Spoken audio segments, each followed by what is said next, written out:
देखिए, हमने तीनों निर्दलीय विधायकों ने 22 तारीख को अपना इस्तीफा सौंपा था स्पीकर साहब को, और स्पीकर साहब को हमने अपना इस्तीफा सौंप दिया था।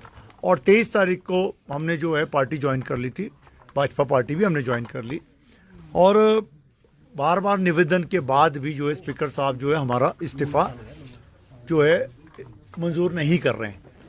और एक हमें नोटिस प्राप्त हो गया इनकी ओर से, एक लंबा चौड़ा इन्होंने एक कहानी लिख दी उसके अंदर कि आप 3 निर्दलीय विधायक जो है किसी के दबाव में, 4-5 और कांग्रेस के विधायकों ने हमारी कंप्लेंट की है, जो अभी हमें नोटिस प्राप्त हुआ है कि हमें दबाव में ये इस्तीफा दिया है या हमारे पर कोई और किसी का दबाव है। तो हम ये बताना चाहते हैं कि हमने अपने स्वेच्छा से इस्तीफा दिया है, हम पर किसी का दबाव नहीं था और ना ही हमें कोई ल्यूर किया गया। तो ऐसे ऐसे जो आरोप लगाए जा रहे हैं हमारे पर, तो जो कि ये बिल्कुल गलत है। स्पीकर एक कॉन्स्टिट्यूशनल पोस्ट है और स्पीकर जो है अपने किसी के दबाव में आकर के अगर ऐसी नोटिस इश्यू करता है तो वो एक किस्म से लोकतंत्र की हत्या है। और बार बार आग्रह करने के बाद भी जो है, बार बार ईमेल करने के बाद, बार बार उनको रिपीटेड रिमाइंडर देने के बाद भी स्पीकर साहब ने कोई इस पर कार्रवाई नहीं की और उसके अवेज में एक हमें नोटिस निकाल दिया कि आप एक्सप्लेनेशन दो कि आपने इस्तीफा क्यों दिया। भाई, हम इंडिपेंडेंट है, हम किसी पार्टी से बंधे हुए थोड़ी है। हमने जब इलेक्शन लड़ा था तो आपने अपना पार्टी का कैंडिडेट दिया था, हम उनको हरा करके आए हुए यहाँ पर। अगर इंडिपेंडेंट पार्टी के होते तो आप उससे एक्सप्लेनेशन मांग सकते हैं। आप एक इंडिपेंडेंट से आप कैसे एक्सप्लेनेशन मांग सकते हैं, आप बताएं मुझे। अगर कोई इंडिपेंडेंट एमएलए जीत करके आया है, उससे एक्सप्लेनेशन मांगने का कोई आवश्यकता नहीं है। स्ट्रेट फॉरवर्ड जब हमने अपना इस्तीफा दे दिया तो उनको मंजूर करके इलेक्शन कराने चाहिए।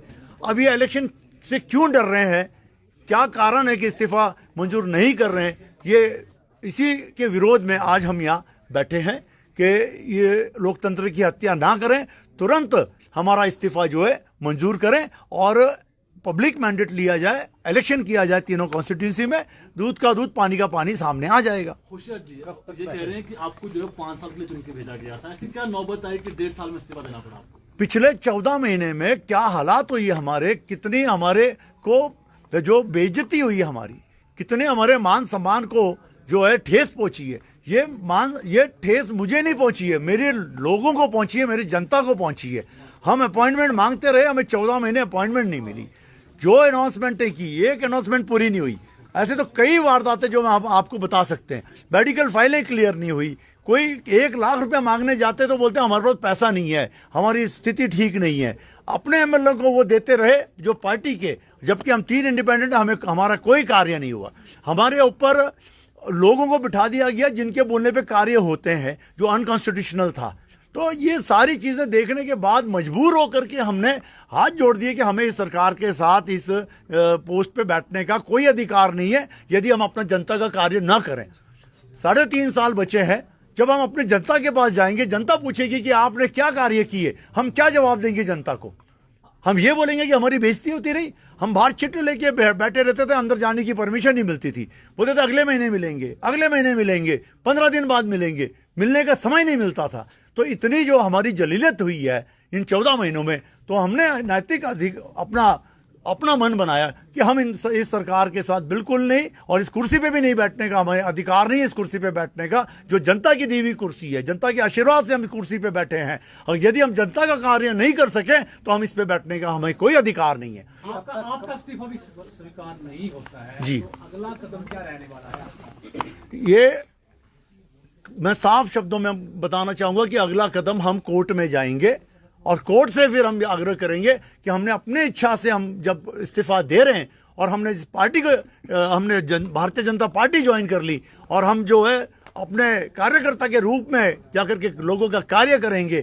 केंद्र मजबूत है तो हमारा प्रदेश पीछे को जा रहा है, तो हमने कोर्ट में जाना है और कोर्ट से जो है पीएल फाइल करनी है कि भाई ये जो स्पीकर साहब है ये कॉन्स्टिट्यूशनल पावर का मिसयूज कर रहे हैं और आप आदेश दें और इस जो है हमारा इस्तीफा मंजूर करें।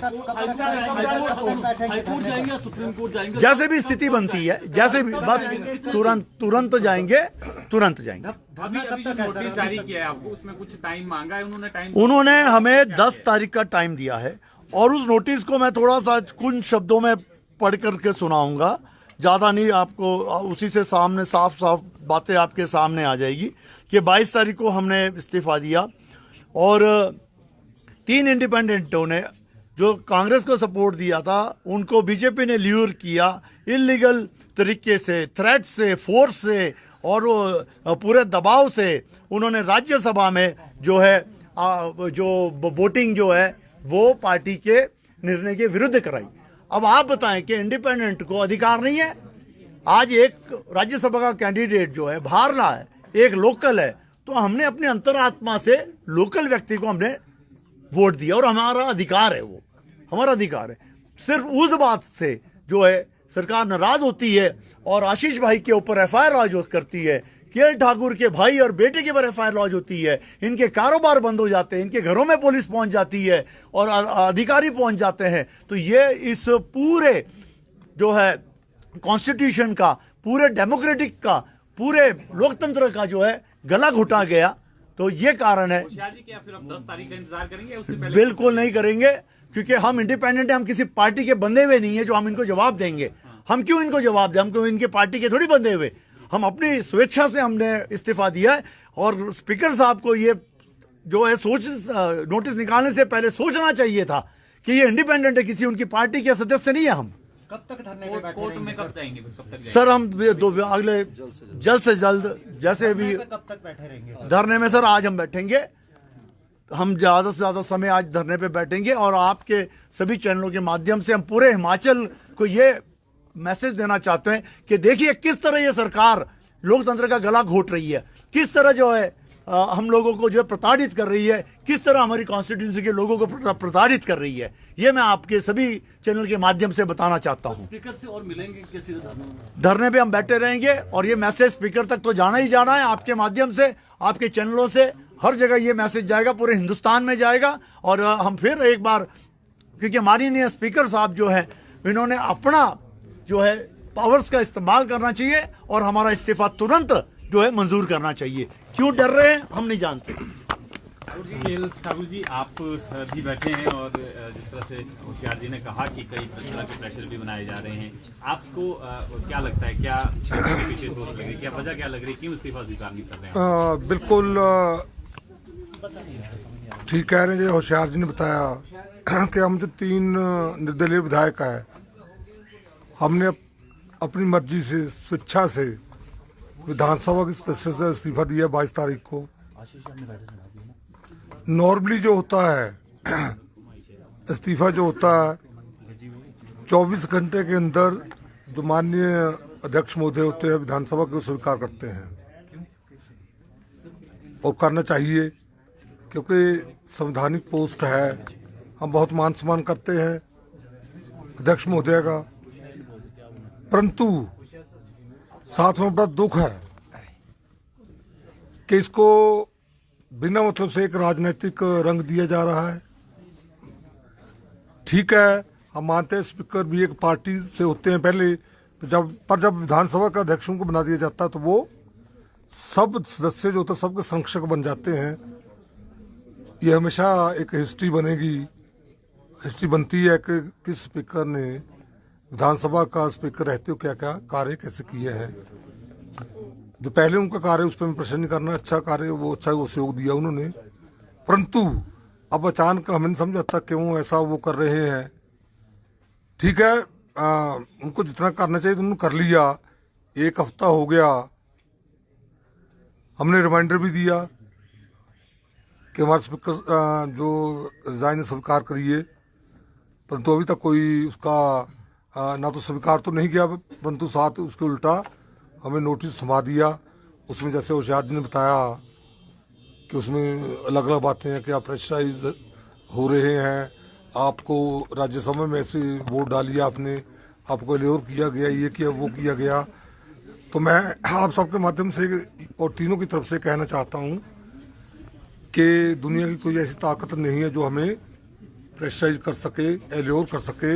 हम अगर डरते हैं उससे भगवान से डरते हैं, या जो हमारी जनता है नालागढ़ जिसकी हमें, या देरा की ओर होशियारपुर जो इनकी हमीरपुर की है, जिन्होंने हमें जिताया है, उनके लिए ये हमारा दायित्व है और उनसे ही हम उनकी बात हम मानते हैं।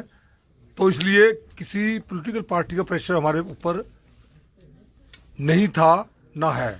प्रश्न ये है सर, अगर प्रेशर नहीं था, क्योंकि मुख्यमंत्री भी कह रहे हैं, तो राज्यसभा के जिस दिन चुनाव हुए उसके बाद से आप बाहर क्यों रहे, हिमाचल से बाहर क्यों रहे काफी दिनों तक, ये प्रश्न उठा है। मुख्यमंत्री भी बार-बार बिल्कुल कह रहे हैं। बिल्कुल अच्छा प्रश्न आपका।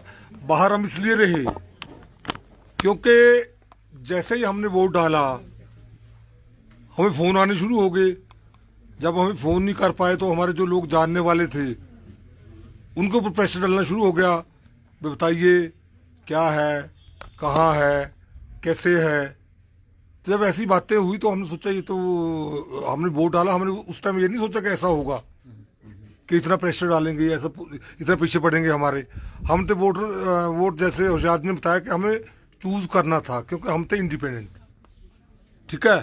सपोर्ट हमने सरकार को किया था, हम कांग्रेस पार्टी थोड़ी ज्वाइन की थी, सरकार को सपोर्ट किया था issue based in the interest of हमारी रिस्पेक्टिव कंस्टिट्यूएंसीज, उनके लोगों के हित में कि वहाँ लोगों के विकास के कार्य होंगे, हमारे युवाओं को नौकरियां मिलेंगी जो मिलनी चाहिए, जो जिसके पात्र हैं, विकास के कार्य होंगे। क्योंकि हमें लोगों ने चुना था, हमने कार्य करवाए थे और आगे को इसलिए चुना, आगे कार्य करवाएंगे। तो हमने जनहित में, अपनी कंस्टिट्यूएंसी के हित में, हमारी कंस्टिट्यूएंसी में विकास के कार्य हों, वहाँ हमारे युवाओं को, क्योंकि हमारी सरकारी नौकरियां भी मिले और प्राइवेट सेक्टर में भी, क्योंकि जो हमारी इंडस्ट्री है वहाँ, तो वहाँ भी नौकरी मिले। परंतु हुआ बिल्कुल उल्टा।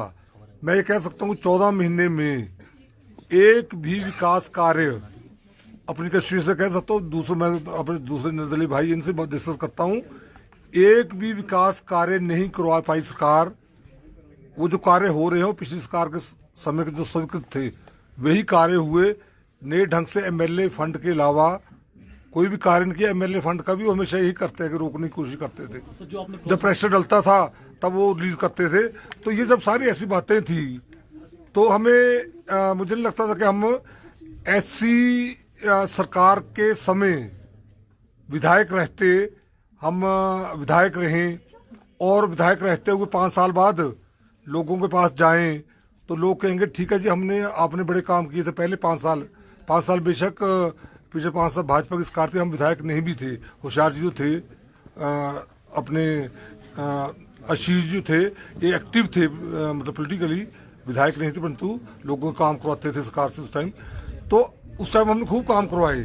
जब खूब काम करवाए तो तभी लोगों ने जिताया हमें। तो 5 साल लोगों को उम्मीद थी कि और काम करवाएंगे ये। 5 साल बाद जब हमने जाना था, 14 महीने का जो हमने देखा ना कि हो नहीं रहा कुछ, तो उस समय हमने क्या बताना था 5 साल क्या किया हमने। तो हमारे लिए अच्छा समय था। राज्यसभा में हमने अंतरात्मा की आवाज की। आशीष जी, आपका सवाल है, आशीष जी, जो लगातार FIR हो रहा है, आरोप यहाँ पर लगे थे, उसका आपके जो त्यागपत्र सरकार यहाँ पे नहीं किया है, क्या कहना है आपके? देखिए, सबसे पहली बात तो ये है कि जब ये 27 तारीख को सारा घटनाक्रम घटा है, जो राज्यसभा की सीट के लिए जो कांग्रेस के कैंडिडेट थे और जो भाजपा के कैंडिडेट थे, तो हमने भारतीय जनता पार्टी के जो कैंडिडेट हैं उनको हमने वोट डाला और वो अपनी मर्जी से डाला। क्योंकि जैसे कि KL ठाकुर जी ने और होशियार सिंह जी ने बताया कि हमारा अधिकार है कि हम किसी को भी मत दे सकते हैं। और हमारा जो स्टेट है, आप भली भांति जानते हैं, हम सनातन धर्म को मानने वाले हैं और हम उस व्यक्ति को कैसे वोट कर सकते थे जो राम मंदिर के खिलाफ मुकदमा लड़ रहा हो।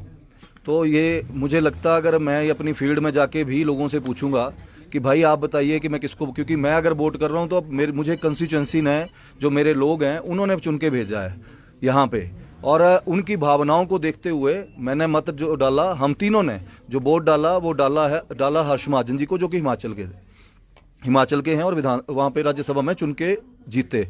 और चुन के भी इस तरह से जीते, आप भली भांति जानते हैं, 34-34 हुए। और जब पर्ची डली तो हर्ष महाजन जी जीते। ये प्रत्यक्ष रूप से ईश्वर ने अपनी उपस्थिति दर्ज की और हमें भी उससे हौसला मिला कि जो हमने निर्णय लिया है भगवान हमारे साथ है।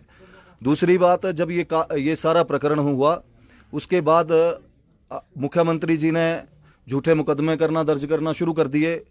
जो मेरे परिवार का कारोबार है, चाहे कंस्ट्रक्शन कंपनीज हैं, उनको वहाँ पे काम कार्य जो हैं रुके हुए हैं, मतलब जो कार्य चले हुए थे उनको बंद कर दिया।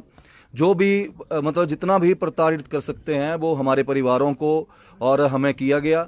और ये हमने फिर निर्णय लिया कि हमने इस सरकार का साथ बिल्कुल भी नहीं देना है, क्योंकि ना तो इनमें कार्य करने की क्षमता है सरकार में, और पिछले 14 महीने से जिस तरह से विकास कार्यों की जो हालात हैं पूरे प्रदेश में, आज की डेट में कोई भी पूरे प्रदेश में जो काम चले हैं, चाहे वो पीडब्ल्यूडी में चले तो पीएमजीएसवाई या नाबार्ड के चले हैं, स्टेट हेड में कोई पैसा ना स्वीकृत किया गया। पिछले 14 महीने में हमने बहुत बार कोशिश की, मैंने तो करीब 8 महीने से कोशिश की माननीय मुख्यमंत्री जी से मिलने की, लेकिन एक बार भी उन्होंने मुझे समय नहीं दिया। उल्टा जब मैं सचिवालय में गया तो 4 विधायकों के सामने मुझे ये बोला गया कि 3 महीने बाद 12 तारीख को आइए, तब आपसे मुलाकात होगी। तो ये मुझे लगता है ये मेरा अपमान नहीं है, ये अपमान जो हमीरपुर की मेरी देवतुल्य जनता है जिन्होंने चुन के भेजा मुझे, उनका अपमान है, और मैं अपनी जनता का अपमान नहीं सह सकता हूँ। मैंने ये फैसला लिया, हम तीनों ने ये फैसला लिया, और अपना जो इस्तीफा है हमने माननीय स्पीकर साहब को दिया। लेकिन दुर्भाग्य की बात है कि कॉन्स्टिट्यूशनल पोस्ट पे जो ये बैठे हैं स्पीकर साहब, ये एज ए पार्टी कार्यकर्ता काम कर रहे हैं, जो कि अभी तक पिछले 22 तारीख के बाद इन्होंने अभी तक मंजूर नहीं किया। तो आज हमने ये धरना प्रदर्शन जो किया इनके विरोध में किया है, ताकि जल्द से जल्द जो है हमारा इस्तीफा मंजूर किया जाए। सरकार की वैसे भी हालात जो है पूरे प्रदेश में लोकप्रियता जो है खत्म हो चुकी है, सरकार की लोगों का विश्वास उठ चुका है, और हम चाहते हैं कि जिस तरह से पूरा देश प्रगति की ओर आगे बढ़ रहा है माननीय नरेंद्र मोदी जी के नेतृत्व में, हम भी जो लोगों के सेंटिमेंट्स हैं उनको देखते हुए हमने ये फैसला लिया है, ताकि जो हमारे नौजवान लड़के जो बेरोजगार बैठे हैं, जब 27 तारीख के बाद ये प्रकरण हुआ, उसके बाद माननीय मुख्यमंत्री जी को जितना समय मिला 5-6 दिन का, जब तक आचार संहिता नहीं लगी हुई थी, इन्होंने जल्दबाजी में सबसे मिले, चाहे JOIT 817 के थे, SMC टीचर्स के मुद्दे थे, सबसे मिले और इन्होंने हल करने की कोशिश की। लेकिन 14 महीने से जब भी इनको बोलते थे तो इनके कान पे जूं नहीं रेंगती थी। आशीष जी, क्योंकि प्रश्न इसलिए भी थोड़े उठ रहे हैं क्योंकि 14 महीने जिस तरह से आप भी कह रहे हैं कि 14 महीने तक आपका तिरस्कार होता रहा, लेकिन आप लोगों ने पहले कभी इसका जिक्र नहीं किया। राज्यसभा चुनाव के वक्त ही ये मामला जो है सामने आया। देखिए, जब मैं इंडिपेंडेंट चुना हुआ हूं, ये भी इंडिपेंडेंट है, हम या तो पक्ष में होते या विपक्ष में होते। अगर विपक्ष में होते तो शायद जोर से अपनी आवाज उठा सकते थे, जो भी चला हुआ था। लेकिन हमने बड़े पेशेंटली ये सोचा कि नहीं, अभी ठीक होंगे हालात, अभी ठीक होंगे। हमने बहुत कोशिश की, बहुत इंतजार किया। और आप खुद सोचिए कि जब माननीय मुख्यमंत्री जी बोलते हैं मैं गरीब आम परिवार से हूं, हम लोग भी आम परिवारों से उठे हुए हैं, हमारे भी कोई लेगेसी नहीं है पीछे, अब खुद के दम पे आए हैं, लोगों के आशीर्वाद से, महादेव की कृपा से यहां तक पहुंचे हैं। लेकिन जो गरीब परिवार से व्यक्ति अगर इतने उच्च पद पे बैठता है और इतना अहंकारी हो जाता है कि वो लोगों से विधायकों से मिलना जो 1 लाख लोगों को रिप्रेजेंट कर रहे हैं, उनसे मिलना भी उचित ना समझे, तो मैं समझता हूं वो लोकतंत्र की हत्या तो अगर किसी ने की है इस प्रदेश में तो मुख्यमंत्री जी ने की है। और जब ये राज्यसभा के चुनाव हारे, मैं तो समझता हूं कि नैतिकता के आधार पे इनको इस्तीफा देना चाहिए था, और इन्हीं की पार्टी को कोई और लीडर अगर कोई, शायद मैं समझता हूं कि अगर किसी और को ये बनाते तो ये स्थितियां तब भी सॉर्ट आउट हो सकती थी। लेकिन तब भी इनको इतना मोह है इस कुर्सी से कि ये कुर्सी डूब जाए लेकिन ये छोड़ेंगे नहीं। धन्यवाद। मामला भी दर्ज हुआ है, सरकार को गिराने का षड्यंत्र का आरोप उसमें लगे हैं। मैं पहली बार चुना हुआ विधायक हूं, ना तो इस तरह की राजनीति मुझे करने आती है, ना ही इस तरह के मेरे संस्कार हैं कि मैं इस तरह की खरीद फरोख्त की राजनीति में जाऊं। दूसरी बात, कोई भी ऐसा विधायक नहीं है 9 में से जिसको कोई खरीद सके। अपनी स्वेच्छा से मान सम्मान की लड़ाई है, और मान सम्मान की लड़ाई जनता के बीच में जाके लड़ी जाती है। अगर इतना ही प्रदेश सरकार को और मुख्यमंत्री जी को अपने ऊपर भरोसा है तो इस्तीफा मंजूर करें, और मुख्यमंत्री जी के गृह जिले से हूं मैं, वहां पे आएं, चुनाव प्रचार करें, लोगों के बीच में जाएं। लोकतंत्र है और लोग ही फैसला करते हैं कि हमने गलत किया कि सही किया है, और अगर हमने गलत किया होगा तो हम हारेंगे और नहीं आएंगे, और अगर सही किया होगा तो लोग इनको बताएंगे कि क्या इनके कर्म है, जो इनको कर्मों का जो लेखा जोखा है वो यहीं पे बहुत जल्द देना पड़ेगा। और इसके अलावा एक और भी बात है, इस सारी बातों के अलावा हमारी एक और बात थी, सबसे बड़ी बात हम तीनों की लगभग, कि हम सब जो सरकार हर फ्रंट पे फेल थी, विकास कार्य ले लो, युवाओं को नौकरियां देने के ले लो, हमारी विचारधारा भी तीनों की भाजपा की थी, तो ये भी हमारे लिए एक मौका था, तो हमने इसलिए भाजपा के कैंडिडेट को राज्यसभा में वोटिंग की है अपनी अंतरात्मा की आवाज से। अगर हम कांग्रेस के कैंडिडेट को वोट करते तो शायद लोग जो हमारे कंस्टिट्यूएंसी कहते हैं आपने ये क्या कर दिया, ये बहुत बड़ी बात थी। तो इसलिए बिना प्रेशर से जो हमारी अंतरात्मा ने कहा, जो हमारी विचारधारा थी, सरकार फेल थी, सरकार काम नहीं कर पा रही थी, तो इसलिए हमारे उस टाइम मौका था। आप कह रहे थे ना कि अभी क्यों किया आपने ऐसा, अभी हमारे पास एक मौका था, 14 महीने वेट किया, सरकार शायद काम करे। वो जो थोड़े बहुत काम, कोई ट्रांसफर 2-4 होनी थी, फिर वो भी नहीं होनी थी हमारी, इसलिए हम चुप रहे। जब मौका मिले तो हमने वो काम किए जो हमें करना चाहिए था, इसलिए हमें खुशी है।